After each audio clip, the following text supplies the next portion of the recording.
There is a supernatural world that surrounds us. Sometimes it manifests to people like you and me. You'll hear stories about this, so much more, right here on Supernatural Confrontations.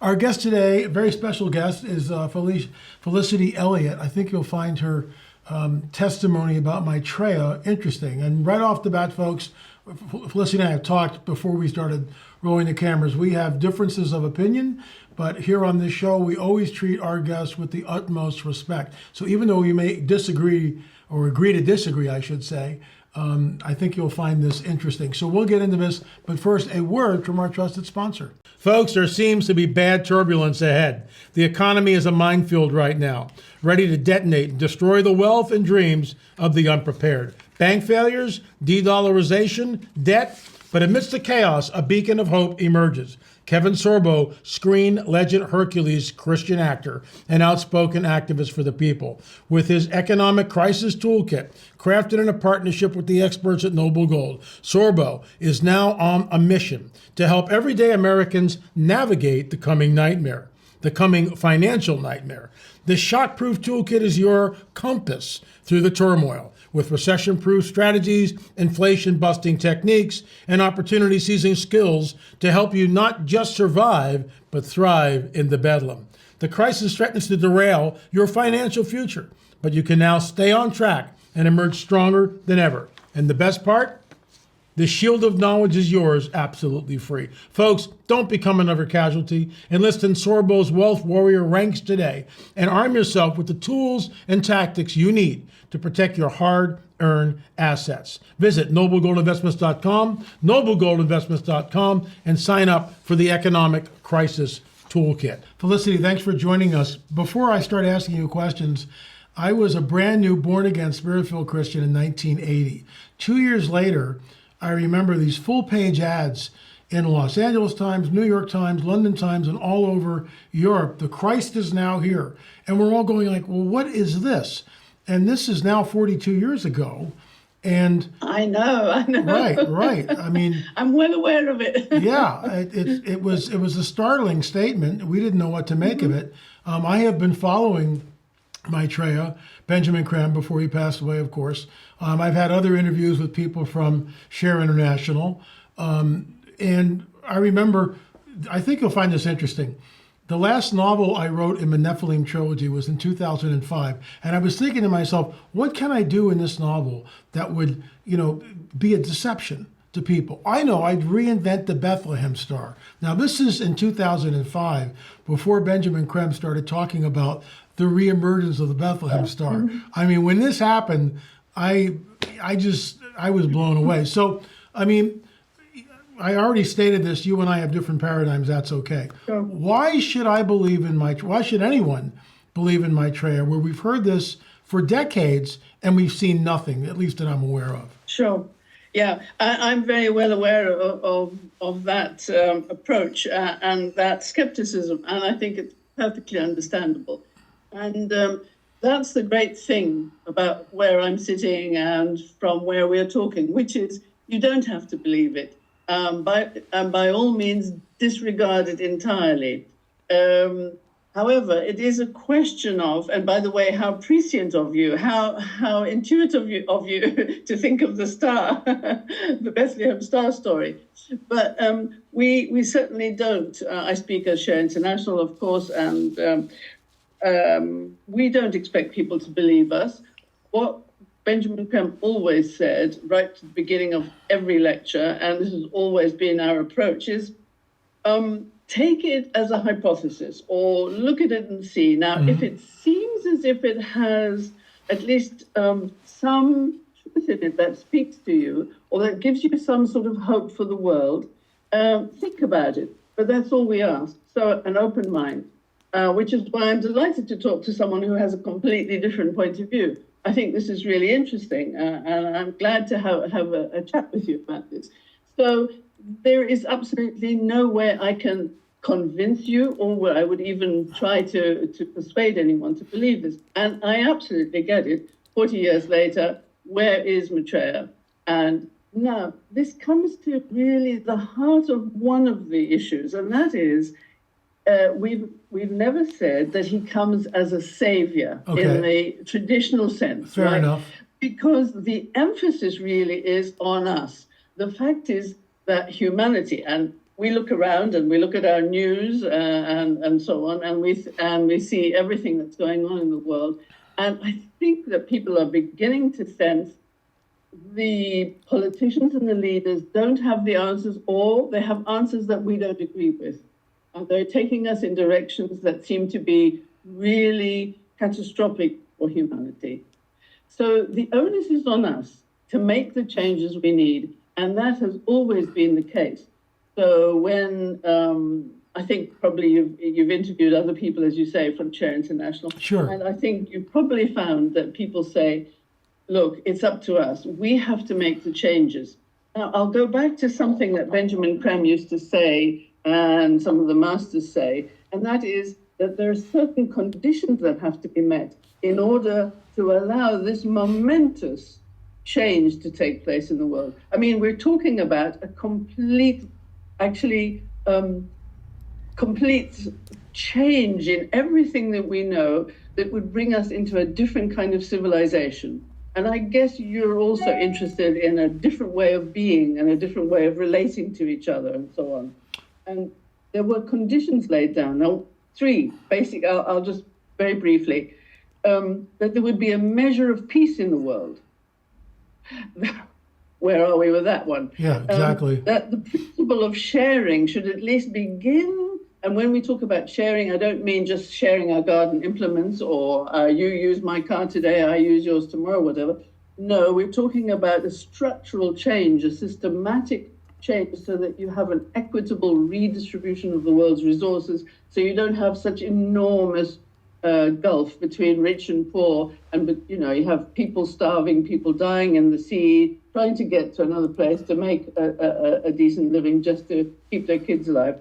So that was the principle of sharing beginning to govern economic affairs around the world globally. And when you have basic goodwill, right human relations, so that we, whatever our differences are, we get on, we respect each other, we find a way to find compromise. I mean, basically, look, the world is in such a state, so you can choose to go. It's unbelievable. You can choose to go smart, or you can choose to go stupid. And right now we're going stupid, big time. And I would concur with that. Here's what's interesting. Absolutely. The biblical prophetic narrative states, and this is Jesus' own words, it states that there'll be wars and rumors of wars, famines, pestilence, earthquakes in diverse places, and troublesome times. He says that 2,000 years ago, and then, of course, the disciples write that down. That, in my opinion, is exactly where we are. And when he states that, he goes, when you see these things begin to happen, wars and rumors of wars, famines, pestilence, earthquakes in diverse places, this is exactly where we are right now.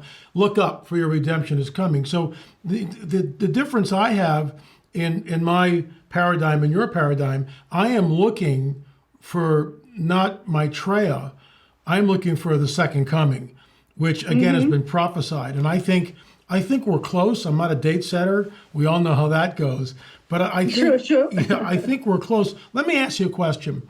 I remember hearing this years ago, that Benjamin Creme, his initial contact was with the Greys, the little short gray aliens. Is that true? No, I don't know what you mean by the Greys. I mean, I guess so-called you mean Space Brothers. Space Brothers. Certainly, and let me put that straight away. I wonder if you know the work of Dr. Stephen Greer. Yes, I'm familiar with him. Yes. All right.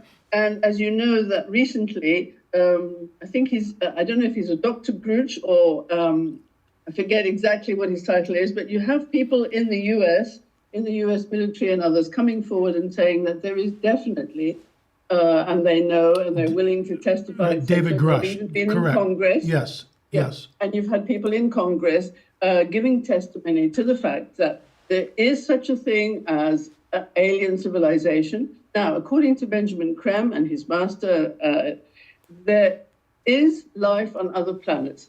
Now, this is the next step in our science, new science, and this is to look at, it's called, at the moment, our scientists know that it exists. There's a lot of experimentation going on, all sorts of ways. But one of the main things that scientists know is that there is something that is called at the moment dark matter. Correct. It seems to uphold most of the universe, but in relation to matter, physical matter, dense physical matter, it seems to be rather different in proportion. Now, according to Benjamin Creme, the esoteric teachings, et cetera, and a number of scientists are beginning to look at this, the fact is that on other planets, civilizations exist in this etheric matter, what's called etheric matter, which is simply a higher and more refined... Vibrational. Yes, so it is physical, in fact, to them, but not to us. We don't have etheric vision yet. However, when you see the spacecraft suddenly appear and then disappear, that is because they lower the vibration briefly. Mm-hmm. But I have to make this absolutely clear. There is quite a lot of nefarious activity going on from the CIA and a number of other government institutions, government and branches of the government, which is to discredit the idea of a benign people, a benign civilization coming to help. I mean, I heard someone speaking recently saying, I think it was someone went to the Vatican and asked someone in the Vatican, said, do you believe in life on other planets? Do you think there's a possibility of that? And this official from the Vatican said quite cheerfully, said, well, God wasn't so stupid as to put all his hope on us, humanity. There must be other possibilities. Well, let me jump in here. And this is, but go ahead. Sorry, Just to make the point, they are benign, and there is no shred of truth in the idea that space brothers, as we call them, come down to our planet to destroy us. They have a higher level of civilization. Why would they do that? They've already raised themselves to a point that we want to get to, which is the best in us can flourish. And you remember, I spent years in the New Age, so I'm very familiar with what you're talking about. I've been on both sides of the aisle. Here's something interesting. You talk about Stephen Greer, who tells us after I've watched his films, just sit and meditate. Well, meditation is Eastern mysticism. And I was involved in Eastern mysticism and meditation. It never deals with man's depravity. Maitreya, everything Benjamin Creme ever said that I'm aware of, never dealt with the issue. The central issue is your depravity, my depravity. And there's only one, and I realize this sounds incredibly narrow-minded, there's only one guy that came, the God-man Jesus, who dealt with mankind's depravity.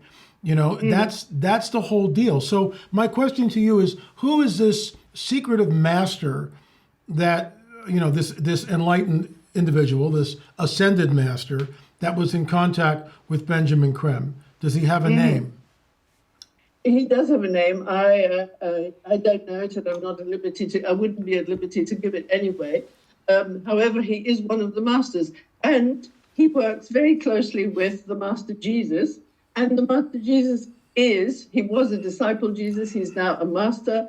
He is an ascended master, like some of the other masters, and they work very closely with humanity. Now, going back to the depravity thing, I totally agree with you. I couldn't agree more. And that's where that's what I meant when I said we can either go smart or we can go stupid. And what I meant by this is we can either go spiritual and look to the best in us, whether it's in Christianity or Buddhism, whatever. We can seek, or no religion, whatever, to seek the best in each of us and to work together. Now, that would be going smart. Going stupid is allowing the depravity, using your word, which I could put it in another way. I could say that is the aspect which is the personality aspect and the materialistic aspect. And that's where our world has gone astray at the moment. We've gone too far into materialism, which keeps us kind of stupid and separated from ourselves. We're alienated from ourselves, we're alienated from nature, and therefore other forces, the materialistic forces that like to keep us separate so we don't work together for the betterment of humanity, that is can flourish because what you call the depravity is there and is while we're busy fighting for our livelihoods, while we're elbowing each other out of the way simply to survive. We have to learn to cooperate. We have to learn to work together to bring out the best in all of us and make a civilization which is worthy of the name. Being a human being is being, we're all, you might call it mysticism, but we're all sons of God. We're all, to put it in Christian terms, we're all sons and daughters of the one God, the one source, whatever you want to call it. And that being the case, we have to recognize that in each other and live accordingly. So we have to make the changes that Share International is talking about, which is, you have to bring in sharing and justice and peace and goodwill and this basic sense of let's establish right human relations so we can get on with solving the problems rather than fighting each other. I mean, white phosphorus dropped on children just the other day. Children who are having legs and arms or hands amputated without anesthetic, Well, I will look. We've gone crazy. Everything that you're saying, you cannot disagree with. We all hope for a better world. We all look, but what we see is the manifestation of depravity. So the question, I go back to two things. Number one, in your paradigm, Jesus is always dumbed down. In other words, they eliminate his divinity. Not at all. But because he becomes just all. another. Let me finish. He just becomes another ascended master. From a Christian perspective, he's not an ascended master. He is fully God, fully man. He's the creator of the universe. That is true. That is absolutely true. Okay, he spoke everything into existence. So we have a huge gulf between these so-called masters who manifest. I mean, I was under a master when I was with the guru and meditated and all this other stuff. Again, I've been on both sides of the aisle. When I was born again and spirit-filled, am I a perfect human being? Absolutely not. The one thing I know is that my sin nature has been calmed down on some level. So I'm a different man than what I was 44 years ago because I've been walking with him. So, I mean, the question is, Stephen Greer talks about this, they're all benign. When I'm at a UFO conference, which is getting less and less because, people know what I believe in, and so they usually don't invite me to UFO conferences, which is fine. It's okay. I will ask them, how many of you in the audience think it's okay to abduct a 5-year-old boy and implant them? So we have 10 films on the UFO phenomenon. But that's not done by the space program. But we have people that are saying, "Oh, yes, it is." See, that's... Yes, I know, and the CIA and the Pentagon and various nefarious do a very good job on this. It is known.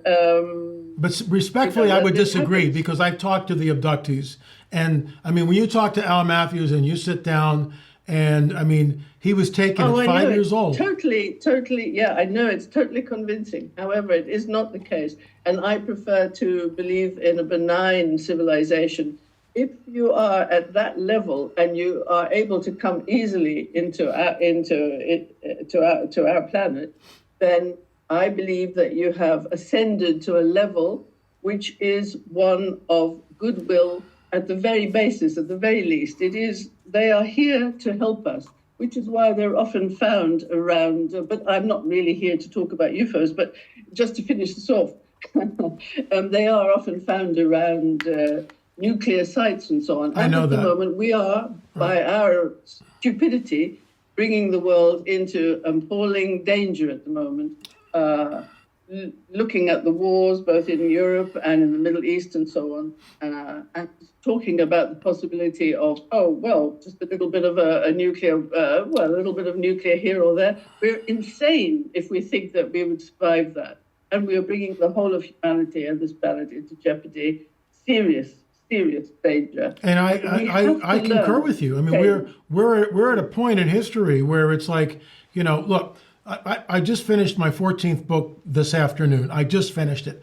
And thank you. Good luck. The punchline is this, that you have a nuclear event going off anywhere on this planet. It's going to create the greatest collective fear that humankind has ever experienced together, because we're all hooked up. That's when the so-called space brothers come back. I heard this, Felicity, I heard this 50 years ago when I was in the New Age, that some people would not be ready for the paradigm shift. And I want you to answer this, that some people would not be ready for the paradigm shift so that they would be taken by the space brothers to another planet so they could evolve, all right? So there's a saying I came up with a number of years ago: we go up, they come down. We go up, they show up. There's a scripture in the biblical prophetic narrative, which is called the rapture of the church, where the Lord himself will descend from heaven with a shout, with the voice of the archangel. The dead in Christ will rise first, and we who are alive and remain will be caught up together with them in the clouds to greet the Lord in the air. So the punchline of this whole, thousands and thousands of word book is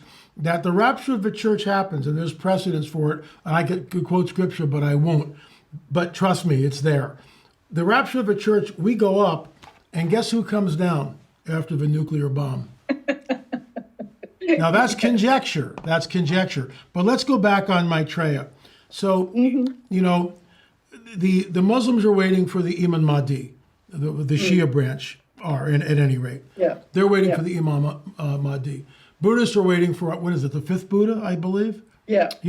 Christians are waiting for, the Messiah. So I remember in 82 reading that, the Christ is now here. I understand that. So from my perspective, that's not how he comes back. He comes back where every eye sees him. So we either believe it was written 2,000 years ago by the followers that were with him, or something that's coming from another source. How do you jive with that? I can only tell you what I have read and understood from Benjamin Krem, and his master, and that is that indeed every eye will see him.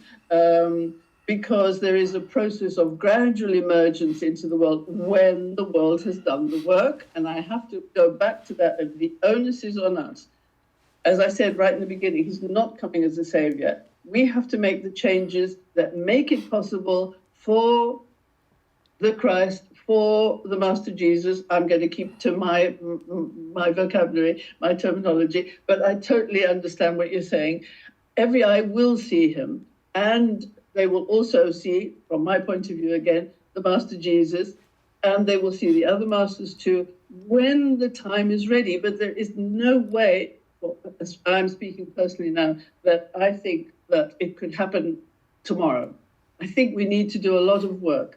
And so to make the changes. And every eye will see him eventually when we have put those changes into effect, when we've implemented everything that we know.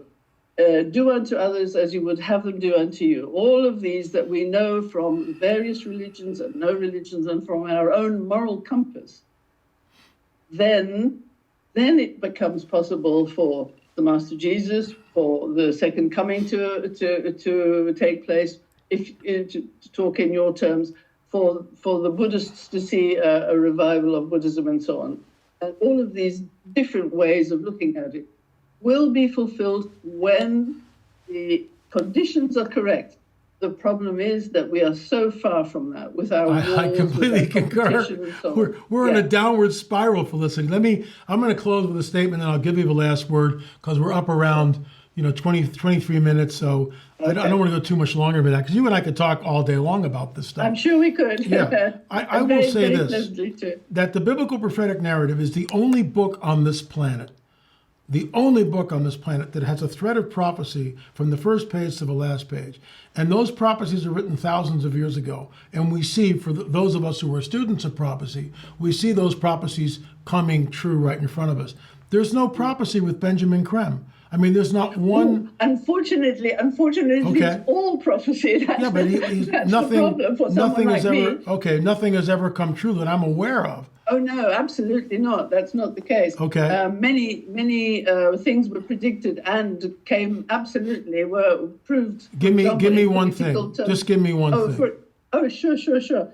For example, Nelson Mandela being freed. We issued press releases way before that happened. So we issued press releases, and I can send you a number of them, which were based on not prophecy, I wouldn't use the word, but prediction, right. Seeing what the situation was. Maitreya could make certain predictions and did so, and that all worked out fine. I really enjoy talking to you. It would be nice to cross swords again sometime, by the way. Well, no, we should do that. I mean, this forum is an open forum where we exchange ideas. I mean, you have your worldview, I have my worldview. My worldview is a Judeo-Christian one. I will leave you with this, that in the biblical prophetic narrative, it states very specifically that Jerusalem in the latter days, in the end times, which is where we are now, that Jerusalem will be a cup of trembling to the entire world. You go back 150 years ago, no one cared about Jerusalem. Now, it's the centerpiece. The entire globe is looking at Jerusalem. I'll give you the last word, Felicity. Thanks so much for coming on. Thank you very much for having me. And I do appreciate your point of view and the way you're approaching things. I hope for the world's sake that we do see the coming of some great teacher. Now, whether you call him the Christ or whether you call him the Imam Mahdi or whatever, that to me is immaterial. What I want to see is the world beginning to live as the truth of our existence, and that is that we are all sons of children of God, brothers and sisters, and we are one being. And if we begin to take that into account and know each other as you're a soul in incarnation, I'm a soul in incarnation, and we are related in the closest way possible, then that as the basis for our new civilization, I'd be happy whoever comes and whatever they're called, I'll be out there working with them. And I think we all need to work together. So don't go stupid, go smart, go spiritual, make the changes, do the sharing that you need to do, relate to people with love and with respect and tolerance and basic goodwill. I think, if we start there, we can get somewhere.